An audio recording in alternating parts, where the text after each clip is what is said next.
আবু জেহেল আয়েশা বলে, শোনো, মুহাম্মাদের ধারে কাছেও যায়ও না। মুসআব বিন উমাইর বলে, মিয়া আমি তো মুহাম্মাদের নামই জানতাম না, আপনি তো জানাই দিলেন। যে মানুষটার সম্বন্ধে এত কিছু বললেন তাকে তো আমার একবার নিজের চোখে দেখা দরকার। আবু জেহেলকে, না না না, ভুলেও যাও না, মুহাম্মাদের কাছে গেলে তোমাকে জাদু করে ফেলবে, জাদু করে ফেলবে। মুসআব বিন উমাইর বলে, ঠিক আছে আপনারা যান, আমি ভাইবা দেখবো মুহাম্মাদের কাছে যাব কি যাব না। আবু জেহেল চলে গেছে। রাত্রবেলা মুসআব বিন উমাইর ঘুমায় না, খালি চিন্তা করে যে মানুষটার সম্বন্ধে এত কিছু বললো তারা তো একবার চোখ দিয়ে দেখা দরকার, তাকে তো একবার নিজের চোখ দিয়ে দেখা দরকার, জাস্টিফাই করা দরকার, তাকে তো একবার নিজের পরীক্ষা করা দরকার। মুসআব বিন উমাইর একদিন সন্ধ্যার সময় ঘর থেকে বের হলেন। জাবালে আবু কুবাইস একটা পাহাড় আছে বাইতুল্লাহর পাশে, সেখানে আল্লাহ রাসূল সাহাবীদেরকে কোরআনের দর্স দেন, কোরআনের বয়ান শোনান। আস্তে আস্তে করে মুসআব বিন উমাইর গেলেন আল্লাহ রাসূলের মজমায়। দূর থেকে তাকায়া মুসআব বিন উমাইর বলে, আল্লাহ রাসূল সাল্লাল্লাহু আলাইহি সাল্লামের চেহারার উপরে যখন আমার নজর পড়লো, আমার কাছে মনে হলো দুনিয়ার কোনো মানুষ না, একটা আকাশের চাঁদ উদিত হয়েছে। আর জোরে বলেন সুবহানাল্লাহ। বলে, মানুষও কি এত সুন্দর হতে পারে? মুসআব বিন উমাইর আল্লাহ রাসূলের চেহারা দেখে পাগল হয়ে গেছে। এবার দূর থেকে দাঁড়িয়ে দাঁড়িয়ে আল্লাহ রাসূলকে অবলোকন করছেন, দেখছেন, আল্লাহ রাসূলের জবানে কোরআন শুনছেন।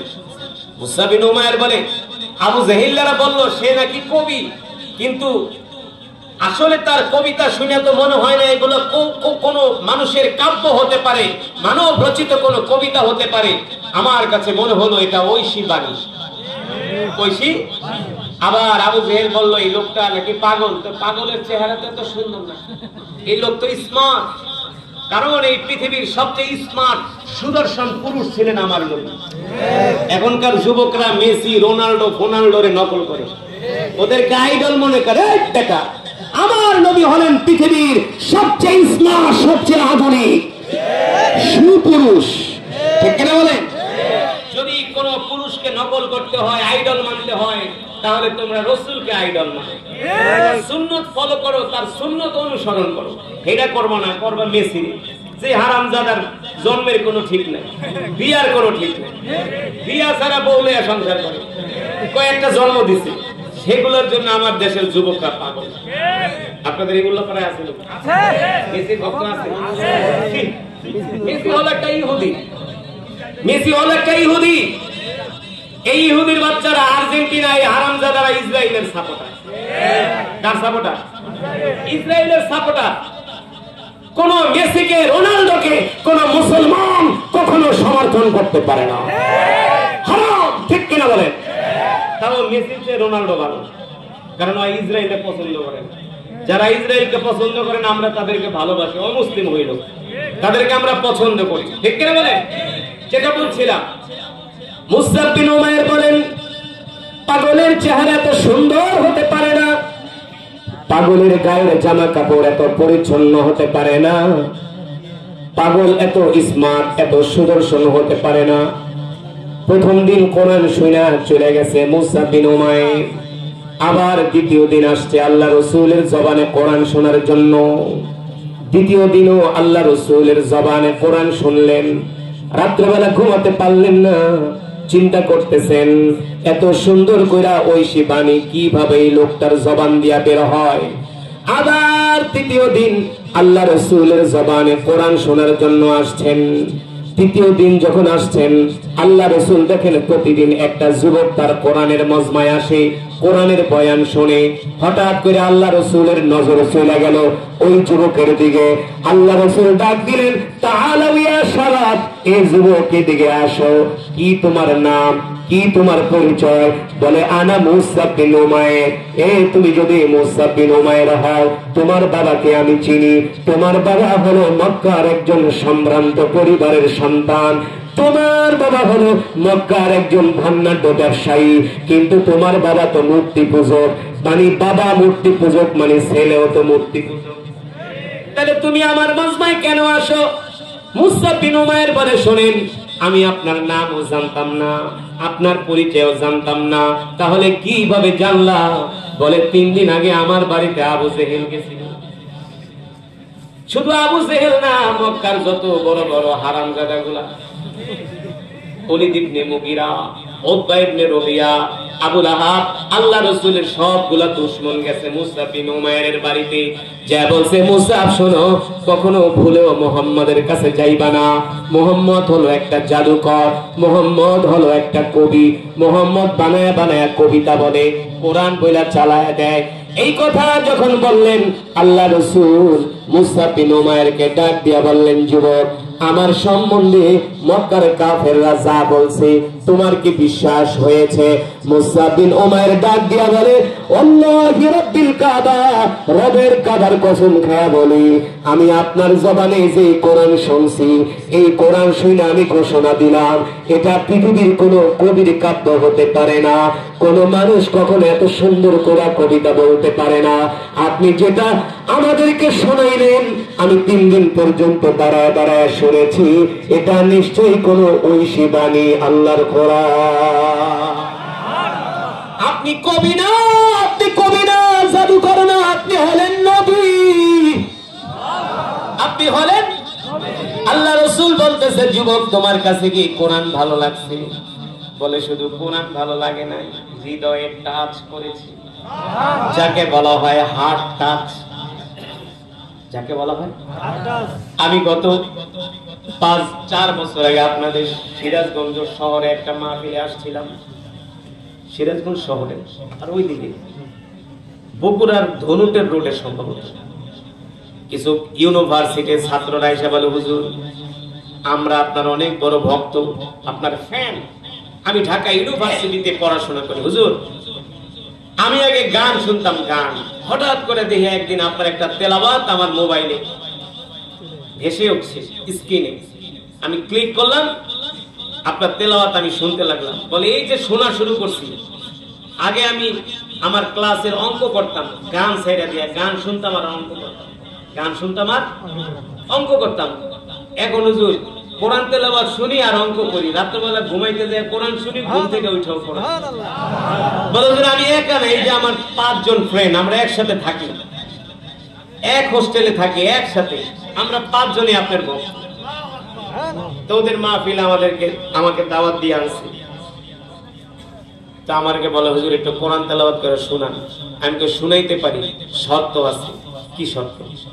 আমি বলি, তোমরা আমার কাছে কোরআন শুনতে চাচ্ছ, এটা তো অনেক বড় একটা খুশির খবর, কিন্তু আমি যেহেতু তোমাদের মেহমান, আমিও তোমাদের কাছে কিছু চাই, দিবা কিনা? হুজুর, দিব। যদি দাও তাহলে ওয়াদা করো, যা চাবো দিবা তো। ওরা তো ভয় পেয়ে গেছে, হুজুর আবার কি নাকি চায়, নাকি 1 লাখ 2 লাখ টাকা চাইবো। আমি তো, তোমরা স্টুডেন্ট মানুষ, আমি জানি তোমাদের কাছে এখন অর্থবিত্ত নাই, অর্থবিত্ত চাবো না। এই কথা কর পর আর একটা, হুজুর তাইলে ঠিক আছে, হুজুর চাইবেন না, তার মানে অন্য কিছু চাইলে দেওয়ার এবিলিটি আছে। আমি বলি, কোরআন শুনতে পারো, শোনাবো, আমার শর্ত হলো, তোমাদের উপরে আমার দাবি হলো, এই মাহফিলের যতগুলা যুবক আছে সবগুলা দাঁড়িয়ে রাখবো, সবগুলা। ওই মাহফিলে প্রায় 1 থেকে 150 যুবক দাঁড়িয়ে রাখছে, 1 থেকে 150 যুবক দাঁড়িয়ে রাখছে। এই সিরাজগঞ্জের শাহজাদপুরে আমি টানা 2-3 বছর আসছি, অনেক যুবক দাঁড়িয়ে রাখছে। ওই দিন গাজীপুর মাহফিলে গেলাম, অনেক যুবক এসে, হুজুর, আমার বাড়ি শাহজাদপুর, ওই যে আপনার কথায় দাঁড়িয়ে রাখছে, আজও পর্যন্ত দাড়ি কাটি নাই, নামাজও ছাড়ি নাই। যারা বলেন আল্লাহু আকবার। হেদায়েত দেওয়ার মালিক কি? আল্লাহ। হেদায়েত কি চান? যদি চান তাহলে কোরআনের মজমায় ধৈর্যের সাথে বসতে হবে, ওঠাউটি করা যাবে না। আর 10-15 মিনিটের ভিতরে বয়ান শেষ হবে, কিন্তু ওঠাউটি করা যাবে। আল্লাহ দেখছেন কি দেখছেন না? এই যে আপনারা আজকে কোরআনের মাহফিলে আসছেন, কত যে সওয়াব পাইছেন জানেন? আমি কোরআন পড়ছি, আপনারা শুধু শুনছেন, এক এক হরফে আল্লাহ তাআলা 10টা করে নেকি দিয়েছেন। আমি যদি 10,000 শব্দ তেলাওয়াত করে 10,000 কে 10 দিয়ে গুণ দেন, কত হয়? 10,000 কে 10 দিয়ে গুণ দেন, কত হয়? 1 লাখ। কয় লাখ? যদি 20,000 শব্দ করি, 20,000 কে 10 দিয়ে গুণ দেন, 2 লাখ। যদি 30,000 শব্দ করি, 30,000 কে 10 দিয়ে গুণ দেন, 3 লাখ। এটা তো বাদে দিলাম 3 লাখ নেকি মিনিমাম। আরো আছে, এই মজমায় যারা আসছেন সকলে এক খতম করে করে কোরআনের সওয়াব পেয়েছে। এক খতম করে করে খতমের এক একজন এক এক খতম করে কোরআনের সওয়াব পেয়েছেন। কিভাবে বলতে পারবেন? মাশাআল্লাহ। আমি সূরাতুল ইখলাস কয়বার পড়েছি? 3 বার। হাদিস শরীফে এসেছে, সাহাবী আবু সাঈদ আল খুদরি রাদিয়াল্লাহু তাআলা আনহু থেকে হাদিসটি বর্ণিত। আল্লাহ রাসূল বলেন, কেউ যদি সূরাতুল ইখলাস 3 বার তেলাওয়াত করে, আল্লাহ তাআলা তার আমলনামায় পূর্ণ এক খতম কোরআনুল কারীমের সওয়াব দান করেন। তাহলে আজকের মাহফিলে আসার কারণে আমরা এক খতম করে কোরআনের সওয়াব পেয়েছি। খুশি নাকি বেজার? বলি আলহামদুলিল্লাহ। আমরা দোয়া করি আল্লাহ এই খতম কোরআনের সওয়াব আমাদের মা বাবার কবরে পৌঁছায় দেন, আমাদের দাদা দাদির কবরে পৌঁছায় দেন। যুবক, তুমি এই যে কোরআনের মাহফিলে আইসা তুমি তোমার মা বাবার জন্য দোয়া চাইতেছো, দাদা দাদির জন্য দোয়া চাইতেছো, তুমি মনে রাখবা তোমার মৃত্যুর পরে তোমার নাতি তোমার ছেলেরা তোমার জন্য এমন মাহফিলে যায় দোয়া করে। তুমি যদি কোরআনের মাহফিলে না আসো, তোমার ছেলে হবে গাঁজাখোর, সিগারেটখোর, মদখোর, কুলাঙ্গা। ঠিক কিনা বলেন? গাছ যদি ভালো হয় ফলও বাপ ভালো হলে সন্তানও ভালো হয়। আজ পর্যন্ত পৃথিবীর এমন কোন নজির নাই কোন ছিনতাইকার, কোন বাটপার, চোরের ছেলে আলেম। কেউ বলতে পারবে না যে হুজুর আর বাপে চুরি করে কিন্তু অনেক বড় আলেম। কেউ কোনোদিন প্রমাণ দেখাইতে পারবেন না। আমরা যখন মাদ্রাসায় পড়তাম, অনেক কোটিপতিরা আইসা ছেলেরে ভর্তি করায় দিয়ে যেত, গাড়ি দিয়ে আইসো, গাড়ি প্রাইভেট কার নিয়ে আইসা ভর্তি করাইতো। হুজুরকে কত শর্ত দিত, হুজুর আমার ছেলের এইভাবে পড়াবেন, এইভাবে পড়াবেন, মারবেন না, আদর করবেন, এইটা খাওয়াবেন, ওইটা খাওয়াইবেন। 2, 4, 6 মাস 1 বছর পড়ার পরে মাদ্রাসাতে পালায় গেছে। হুজুর একটু বাড়ি দিলে আইসা হুজুর বললাম ঝগড়া করতে, আমার ছেলের গায়ে হাত দিছেন, আমি শিল্পপতি। হুজুরের মনে কষ্ট দিছে, কিন্তু ওই ছেলেরা আলেম হইতে পারে না। আর আমার বাবা আইসা বলতো, হুজুর মাংসগুলা আপনার, হাড্ডিগুলা আমার। যখন আমার মাদ্রাসায় দিয়ে আমার বাপে হুজুরকে, হুজুর মাংসগুলো আপনি, হাড্ডিগুলো আমার। আমি কি এটা আবার কোনটাই লোক? তার মানে হুজুরে আমার পিটাইয়া শেষ করে ফেলে, পিটাইয়া শেষ করে ফেলবে। আমি আমার মার কাছে যাই বিচার দিচ্ছি, আব্বু যে কইছে মাংস বলে হুজুর হাড্ডি বলে আমার, এটা কোনো কথা? এটা যদি একটা 10 বছর বাচ্চার সামনে কয়, আর কলিজায় পানি থাকে? থাকে? মুসলমান, আল্লাহর দ্বীন শিক্ষা করা এত সহজ না। আল্লাহর দ্বীন শিক্ষা করতে হলে কষ্ট করতে হয়, মেহনত করতে হয়। আমরা জীবনে যত ডাইলের পানি খাইছি, এতগুলো আপনারা কলের পানিও খান নাই। এদেশের আলেম ওলামারা তারা যে দ্বীন শিখছে, আপনাদের সামনে এসে কোরআনের কথা বলে। আমাদের উদ্দেশ্য আছে, আমাদের মনে একটা স্বপ্ন আছে। আমরা একটা স্বপ্ন লালন করে টেকনাফ থেকে তেতুলিয়া, সুরমা থেকে পাথুরিয়া আমরা চষে বেড়াই। এদেশের যুব সমাজকে আমরা একটা স্বপ্ন নিয়ে বুঝাই। সেই স্বপ্ন হলো শুধু ওয়াজ শুনলে হবে না, তেলাওয়াত শুনলে হবে না, এই কোরআন দিয়ে রাষ্ট্র পরিচালনা করতে হবে। এটাই আমাদের স্বপ্ন, এটাই আমরা এই স্বপ্নে আমরা লালন করি।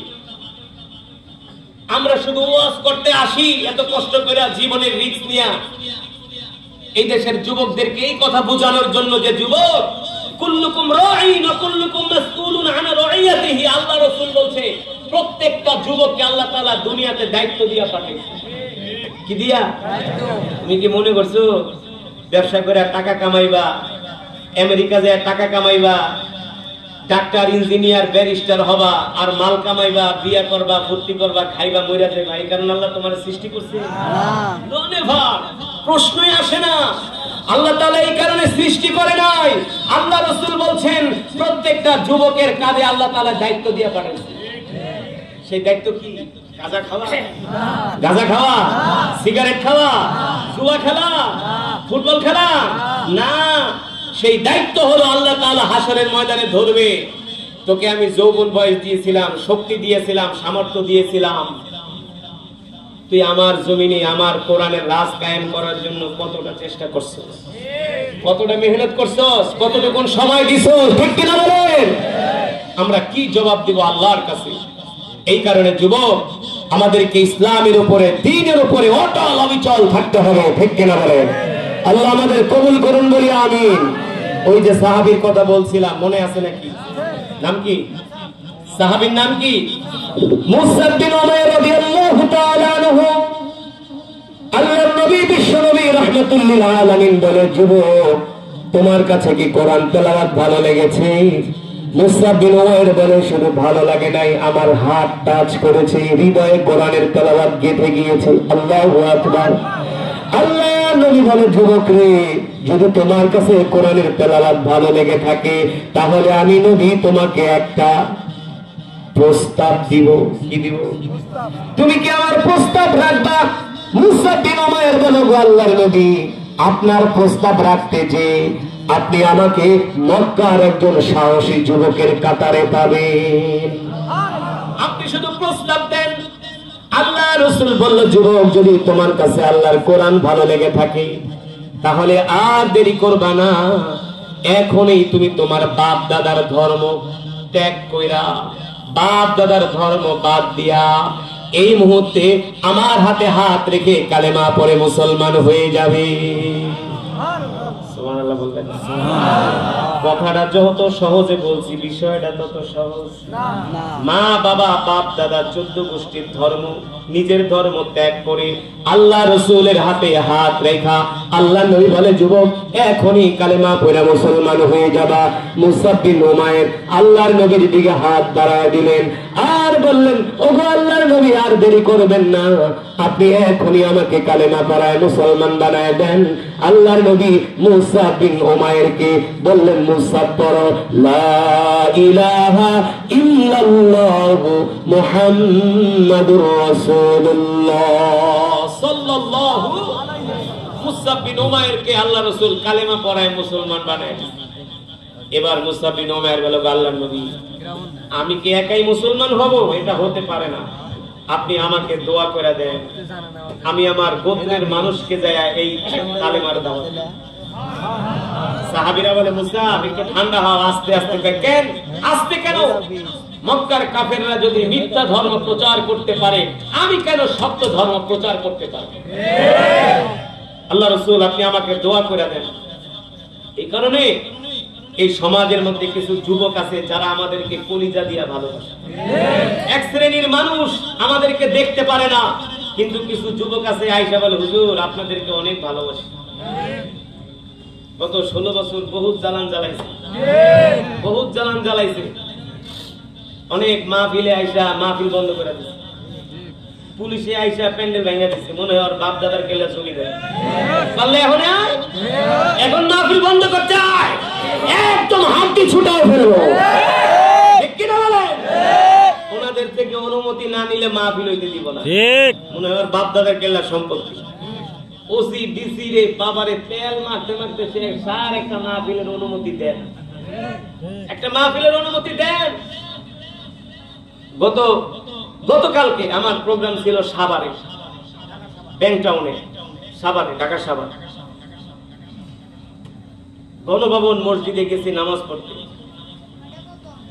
গণভবন ওই যে মন্ত্রী ঠন্ত্রী প্রধানমন্ত্রী যে হয় তারা ওই গণভবনে থাকে, বুঝলেন না? ওই মসজিদে গেছে নামাজ পড়তে।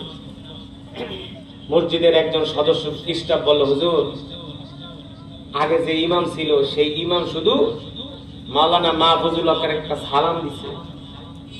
সে মাওলানা মাহফুজুল হককে কেন সালাম দিল? এই কারণে তারে এহান্তে ট্রান্সফার করে একবারে বান্দরবন পাঠায়। মাওলানা মাহফুজুল হক মাওলানা মামুনুল হকের ভাই, তো মাওলানা মাহফুজুল হককে কেন সালাম দিল? মানে তোর মাহফুজুল হক লাগে সম্পর্ক আছে, গোয়েন্দারা ধরছে, তোর লাগে হ্যাঁ সম্পর্ক কি? হ্যাঁ বলে জঙ্গি, আমরা বলে জঙ্গি। জঙ্গিরা কি এত সুন্দর করে ওয়াজ করতে পারে? হ্যাঁ, এই জঙ্গি মঙ্গি ভঙ্গিমা কইরা বাংলাদেশে এখন আর লাভ নাই। এই দেশের জনগণ সব বুঝে গেছে, ঠিক কিনা বলেন? যেটা বলছিলাম, অনেক জ্বালান জ্বালাইছে। আমরা এত বুঝাইছিলাম, এত বাইরে না, এত বাড়া ভালো না। পুলি পোকা মরার আগে কিন্তু পাখা গজায়, গজায় কি গজায় না? এই মাহফিলায় বন্ধ করে দেয়, ওই হুজুরে ওইখানে মারে, ওই হুজুরের গাড়ি আটকায়, ডাইরেক্ট আইসা স্লিপ দেয়, হুজুর সরকার বিরোধী কোনো কথা বলবেন না। আমরা সরকার বিরোধী কেন কথা বলতে যাব? আমাদের প্রয়োজন আছে? আমরা তো কোরআনের ওয়াজ করে সময় পাই না। তবে সরকার যদি কোরআন আর ইসলামের বিরুদ্ধে কথা কয়, আমরা কি ছেড়ে দেবো নাকি? এই দেশের জনগণ ছাড়লে ওলামায়ে কেরাম ছাড়তে পারে না। এই দেশের সীমান্ত পাহারা দেওয়ার জন্য যেমন বিডিআর আছে, বিজিবি আছে, ইসলামকে পাহারা দেওয়ার জন্য আমরা আছি। ঠিক কেন বলেন? ওলামায়ে কেরাম যদি না থাকে ইসলাম থাকবে? থাকবে বলেন? থাকবে না। যুবক, রাসূলের সাহাবী মুসআব বিন উমাইর কালেমা পড়ে মুসলমান হয়ে গেছে। তার গোত্রের কাছে যায় বলে, এই গোত্রের মানুষেরা আসো, মূর্তি পূজা ছাড়ো, সূর্য পূজা চন্দ্র পূজা ছেড়ে দাও, এক আল্লাহর কাছে মাথাকে ঝুঁকায় দাও। মুসআব বিন উমাইর বলে, তোমরা আমাকে আর মূর্তি পূজার জন্য ডাকবা না। কেন? আমি আল্লাহর পয়গম্বর মুহাম্মদ সাল্লাল্লাহু আলাইহি সাল্লামের হাতে হাত রেখে কালেমা পড়ে মুসলমান হয়ে গেছে। যুবক, একজন কাফের হয়ে যদি কালেমা পড়ে মুসলমান হয়ে যাইতে পারে, আমরা মুসলমানের সন্তান হয়ে বিশ্ব নবীর উম্মত হয়ে আমরা কি কোরআনের উপরে অটল অবিচল থাকতে পারবো না? ঈমানের উপরে অটল অবিচল হয়ে থাকতে পারবো না মুসলমান? কে কে রাজি আছে হাত উঠে আল্লাহকে দেখাই। লিল্লাহি তাকবীর, লিল্লাহি তাকবীর। আল কোরআনের আলো, আল হাদিসের আলো সংসদে চালো, আল কোরআনের আলো সংসদে চালো, হাদিসের আলো সংসদে চালো। নেতা আমার নেতা মাশাআল্লাহ, হাত নামা। আমাদের নেতা হলেন বিশ্বনবী রাহমাতুল লিল আলামিন, যার চরিত্র রাতের আধারে যেমন দিনের আলোতেও তেমন। রাতের আধারেও যেমন দিনের আলোতেও। আর যারা গণতন্ত্রে বিশ্বাসী করে, ডোনাল্ড ট্রাম্প, আমেরিকার মানুষ কত বড় মূর্খ হইলে ডোনাল্ড ট্রাম্পের মতো একটা পাগলের প্রেসিডেন্ট বানায়। এই পাগলা আগে রেসলিং করতো, রেসলিং এর ম্যানেজার আছে। কিসের ম্যানেজার? মানে আমাদের কপাল যে কত খারাপ, রেসলিং এর ম্যানেজারে বানাইছে আমেরিকার প্রেসিডেন্ট। আর ওই প্রেসিডেন্টের পায়ে তেল মারে যায় পাকিস্তানের শাহবাজ শরীফ। ওই প্রেসিডেন্টের তেল মারে আমাদের ইউনুস, শুধু ক্ষমতার জন্য। আমরা বলি আমরা ভারতের গোলাম না, আমেরিকার গোলাম, আমরা মুসলমান, আমাদের ধর্ম